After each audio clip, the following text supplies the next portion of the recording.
আমাৰ সাধাৰণ সম্পাদক ৰাজু নাৰ্জাৰী ডাঙৰীয়াৰ নেতৃত্বত আজিৰ পৰা অহা 8 তাৰিখলৈকে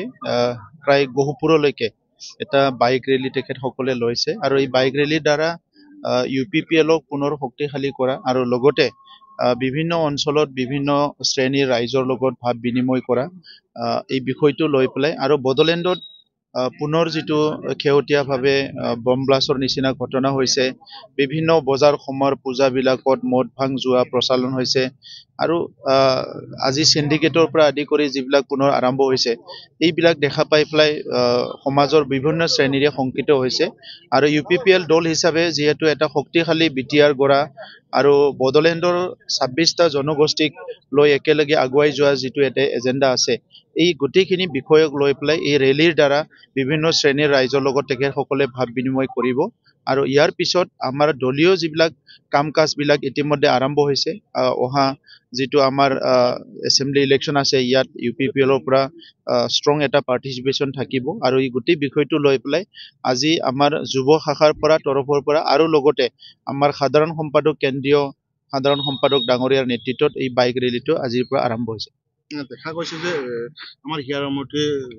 প্ৰাণৰ শিল্পী জুবিন গাৰ্গৰ ইতিমধ্যে নাই বিচাৰি গোটেই অসমতে আন্দোলন হৈছে এই ক্ষেত্ৰত UPPL কি ভূমিকা হ'ব আমাৰতো আমিও কৰি আছো ইপিনে ওদালগুৰিৰ সিদিনা ৰেলী হৈ গ'ল আৰু আজি যিটো এই বাইক ৰেলী লৈছে এই বাইক ৰেলীটো এইটো ওৱান অফ দি মানে পইণ্ট হিচাপে ৰখা হৈছে যে আমিও বিচাৰো ন্যায়টো যিমান সোনকালে পাৰে ন্যায় দিব লাগে আৰু ন্যায়টো এটা পাৰ্ট ন্যায়টো পাব লাগিব আৰু এটা পাৰ্টটো হ'ল জুবিন গাৰ্গ ডাঙৰীয়াৰ যিটো সৃষ্টি এইটো আমি সদায় জীৱিত কৰি ৰাখিব লাগিব আৰু অসমীয়া সমাজখন বা অসমৰ বিভিন্ন জাতি জনগোষ্ঠী বিভিন্ন শ্ৰেণীৰ ৰাইজ আজি যেনেকৈ ওলাই আহিছে এইটো এটা ঐতিহাসিক হয় আজিৰ আগত আমি এনেকুৱা কোনোদিন দেখিবলৈ পোৱা নাই গতিকে জুবিন গাৰ্গ ডাঙৰীয়াৰ যিটো কন্ট্ৰিবিউশ্যন এইটো প্ৰত্যেকজন ব্যক্তি প্ৰত্যেকটো শ্ৰেণীৰ ৰাইজ সকলো জাতি জনগোষ্ঠীয়ে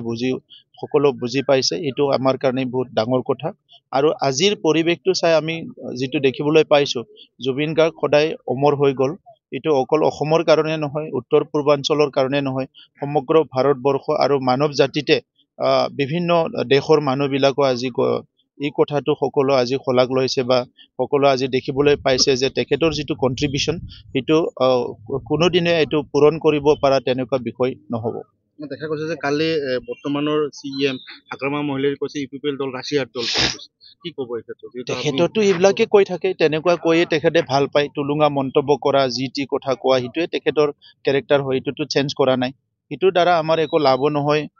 এইটোৰ দ্বাৰা আমাৰ একো লজো নহয় এইটো সমাজৰো একো লাভ নহয় লজো নহয় তেখেতক তেনেকুৱা ব্যক্তি বুলি জানে আৰু চবে আৰু দেখা গৈছে যে যিহেতু এপছু ইতিমধ্যে এটা ডিমাণ্ড লৈ যে বিটিআৰ চুক্তি পুংখানুপুংখভাৱে ৰূপায়ণ হ'ব লাগে বুলি আন্দোলন কৰিছে বা প্ৰতিবাদ কৰিছে তেনে ক্ষেত্ৰত তেখেতে কৈছে যে যিসকলে বিটিআৰ চুক্তি কৰিছে তেখেতসকলে এইবিলাক কৰক আমি কৰিবলৈ নাই এই কিন্তু এটা দায়িত্বহীন মানুহৰ বক্তব্য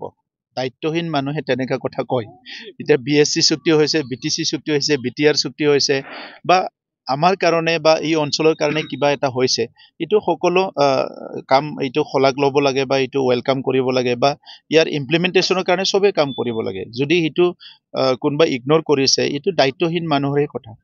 যেহেতু ইণ্ডিয়াত আপোনালোকে ইতিমধ্যে চৰ্চা চলিছে ইণ্ডিয়াৰ পৰা ওলাই আহিব এনেকুৱা একো সিদ্ধান্ত হোৱা নাই পৰৱৰ্তী সময়ত যেতিয়া আলোচনা হ'ব সিদ্ধান্ত হ'ব আপোনালোকক জনাই দিম